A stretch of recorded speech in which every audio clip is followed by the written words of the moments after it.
안녕하세요. 오늘 또 썰려를 찾아주셔서 감사합니다. 영상 시청 후 구독, 좋아요, 댓글 참여는 다음 영상을 제작하는 데 큰 힘이 됩니다.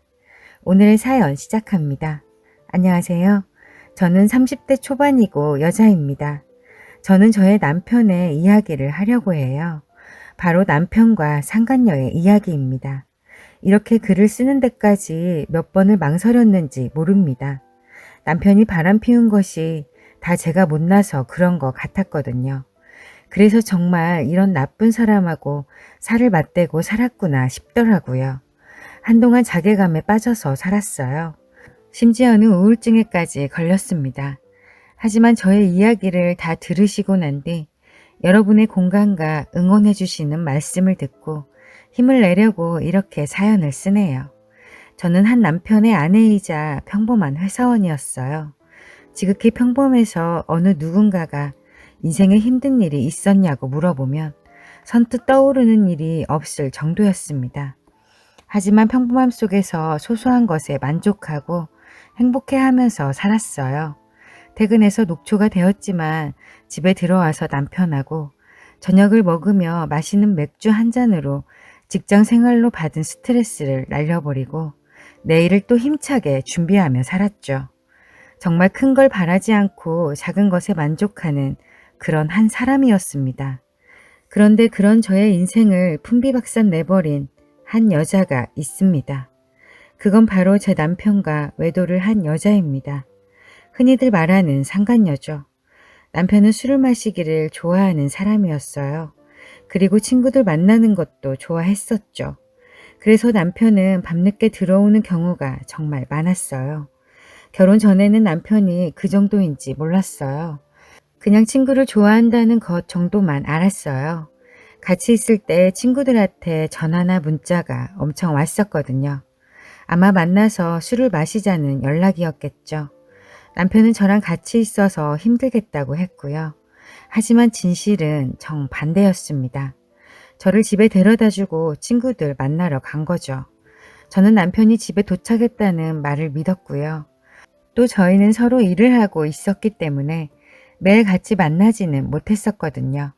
그래서 못 만날 때 전화통화를 하면 집이라고 피곤해서 쉰다고 했고 저는 또 그 말을 곧이곧대로 믿었던 거예요. 남편은 그때 저한테 거짓말을 하고 친구들과 술을 마시고 놀거나 딴짓을 하고 있었는데 말이죠. 여하튼 결혼하고 그것 때문에 몇 번 남편과 크게 싸운 적이 있었죠. 그래서 관계가 많이 안 좋아졌어요. 그러는 와중에 저는 남편이 단순히 친구들과 술만 먹으면서 노는 게 아니란 걸 알게 되었습니다. 그러니까 여자들이 나오는 그런 곳을 다니고 있더라고요. 결혼한 지 1년도 안 되었는데 그런 곳을 다니니 정말 미쳐버리겠더군요.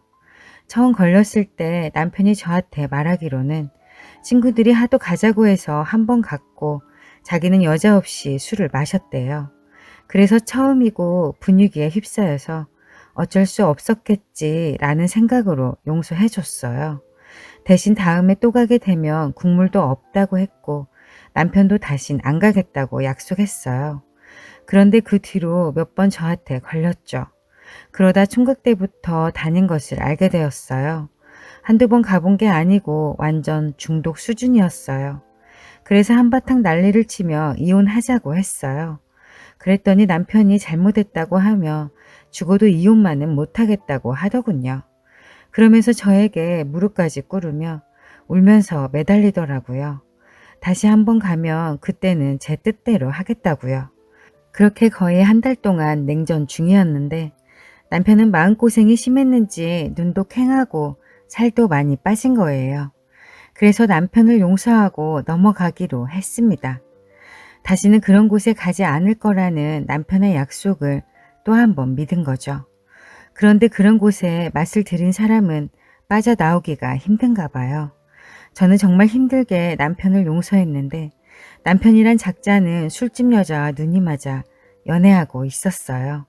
남편이 회식한다고 술에 잔뜩 취해서 들어온 날 남편이 저 몰라 개통해서 쓰던 휴대폰이 있다는 것을 알게 되었어요.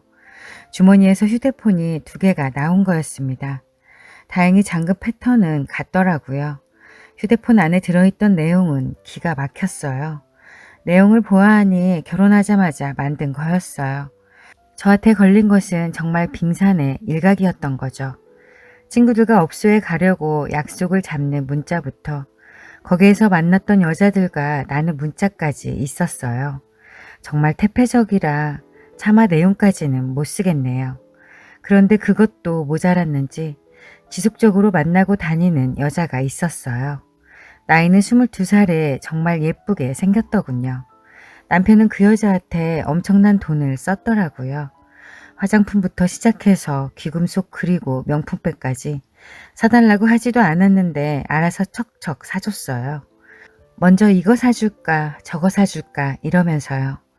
그래서 어리고 예쁜 그 여자는 그런 남편과 지속적인 만남을 가진 거였습니다.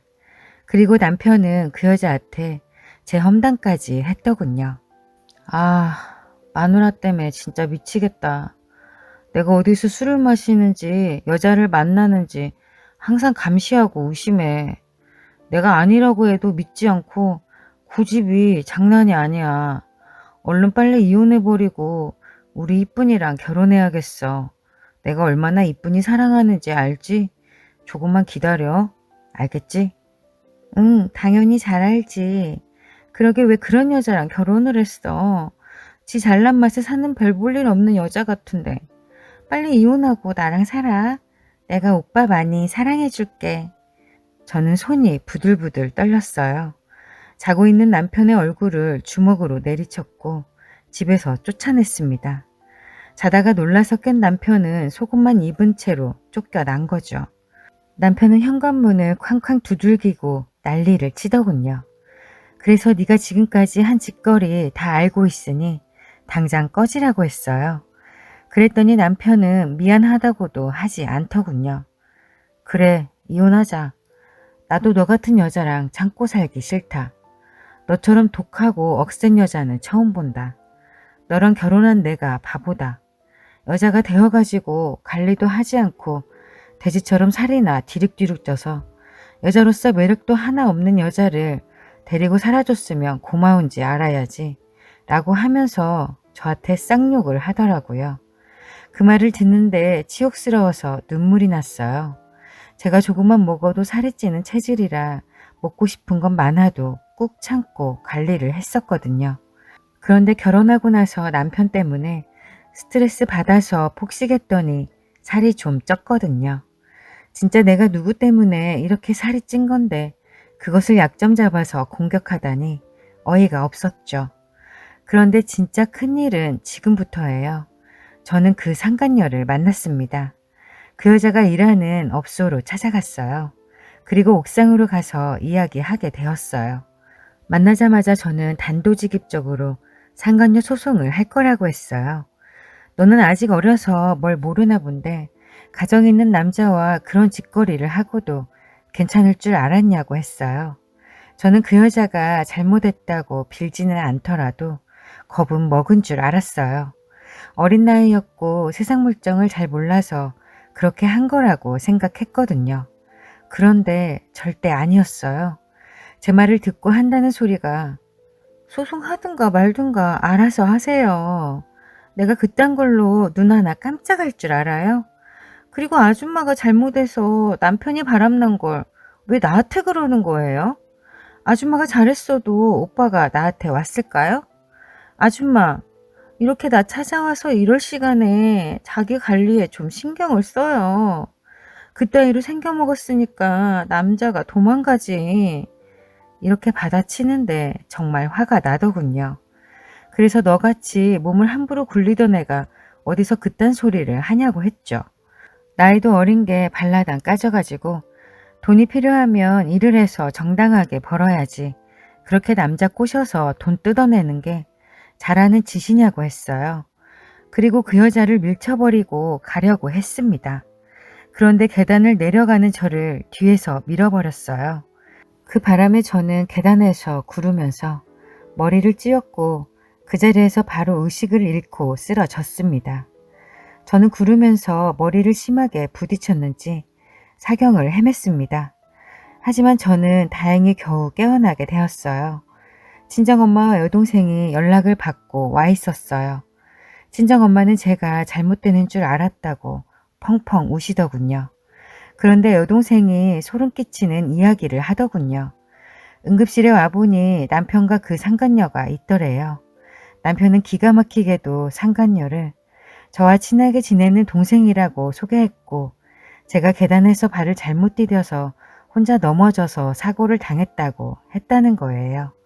친동생이 저랑 친한 동생들은 다 아는데 이상하게 생각한 거죠. 그러다 둘이서 같이 나가는 걸 보고 뒤따라가서 기가 막히는 이야기를 들은 거예요. 오빠 마누라 진짜 죽으면 어떡하지? 뭘 어떡해. 차라리 잘 됐어. 죽으면 우리 이쁜이랑 결혼해서 살아야지. 그럼 나 잘한 거야? 그러게 멍청하게 나 건드리긴 왜 건드려? 난 잘못 없어. 오빠 마누라가 잘못한 거지. 그러게 우리 이쁜이는 잘못한 거 하나 없어. 다 저 돼지 같은 마누라가 자초한 거지. 그러니까 절대 걱정할 필요 없어. 마누라 앞으로 보험도 든 게 몇 개 있으니까 그 돈 받아서 우리끼리 행복하게 살면 돼. 그러면서 휴대폰으로 검색을 하더래요. 남편은 그 여자한테 휴대폰을 보여주며 이거 보라며 계단에서 실수로 넘어져도 보험금이 나온다고 했고, 그 여자는 그 돈으로 자기 가방 사주라는 말을 했다더군요. 남편은 그 돈으로 차를 바꿔야겠다고 하고요. 동생은 그 이야기를 듣고 바로 경찰에 신고했대요. 그 여자가 언니를 죽이려고 계단에서 밀었다고요. 경찰이 왔고 남편과 그 여자는 절대 안 그랬다고, 이건 모함이라고 했다더군요. 그래서 동생이 자기가 똑똑히 들었다고 했고, 그리고 둘이서 휴대폰으로 언니가 죽으면 보험금 타는 것을 검색하더라고 했대요. 동생의 말에 신빙성이 있다고 생각하셨는지 경찰관 분들이 두 사람을 데려갔다더군요. 저는 의식이 없으니 어떠한 진술도 못했고요. 제가 깨어나자 동생의 경찰서에 연락했고 경찰분들이 다시 오셨어요. 그래서 그 여자가 저를 밀었다고 진술했습니다. 경찰분들은 두 사람의 휴대폰을 조사하셨다더군요. 그래서 동생의 진술대로 남편의 휴대폰에서는 계단에서 넘어진 사고로 보험금 수령을 검색한 것이 나왔고요. 그 여자는 제가 의식이 없는 걸 보고 남편에게 전화를 걸었는데 받지 않자 자기가 저를 계단에서 밀었는데 깨어나질 않는다고 문자를 한 것이 들통이 난 거예요. 저는 계단에서 구르면서 크게 잘못될 뻔했다고, 운이 좋았다고 의사 선생님이 그러시더군요. 그렇게 저는 정말 죽다 살아났어요. 저는 며칠 뒤에 두 발로 걸어서 멀쩡히 퇴원했어요. 하지만 그것들 때문에 죽을 뻔까지 했으니 도저히 가만히 있을 수 없었습니다. 먼저 시댁에 찾아가서 시부모님께 다 말했어요. 시어머니는 본인 아들은 그럴 리 없다고 방방 뛰더라고요. 남편의 비밀 휴대폰을 보여주자 아무 소리 못하더군요. 그리고 남편은 회사 게시판에 이 모든 사실을 올렸어요. 남편이 상간녀와 어떤 짓을 했고 제가 죽으면 보험금을 타려고 했다는 것까지 다 까발려 버렸습니다. 남편은 네가 그럴 줄을 정말 몰랐다고, 회사에 전부 알려줘서 어떻게 다니냐고, 너무한 거 아니냐고 하더라고요. 저는 너는 나 죽으면 보험금 타서 그 여자와 잘 먹고 잘 살려고 하지 않았냐고, 너는 그런 짓거리까지 한 주제에 사실을 폭로한 내가 잘못했다고 생각하냐고 했죠. 이혼소송에 상간녀 소송 그리고 저 다친 것까지 고소를 했습니다.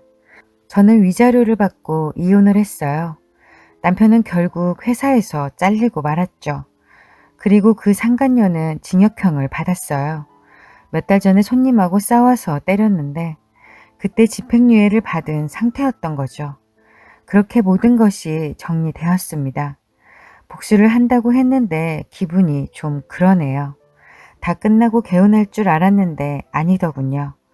분명 남편이 나쁜 사람이라 이렇게 된 거라는 것을 잘 알겠는데 저한테 무슨 잘못이 있는 것은 아닌가 라는 생각에 빠져 살았어요. 자괴감에 빠져서 일상생활이 힘들더라고요. 심한 우울증에 빠져 정신과 치료도 받았어요. 다행히 지금은 많이 괜찮아졌어요. 남편이 바람피운 상간녀 때문에 이혼한 것뿐만 아니라 죽을 뻔했으니까 아마 평생 동안 잊을 수 없을 거예요. 그래도 이렇게 크게 안 다치고 멀쩡하니 천만 다행이라고 생각해야죠. 정말 머리를 조금만 더 심하게 다쳤으면 지금 제가 어떤 상태일지 모르겠네요. 상상만 해도 끔찍합니다. 여러분이 보시기에는 어떤가요? 남편과 상간녀는 정말 나쁜 사람이 맞는 거죠?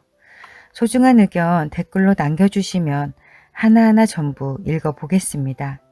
긴 이야기 들어주셔서 감사드립니다.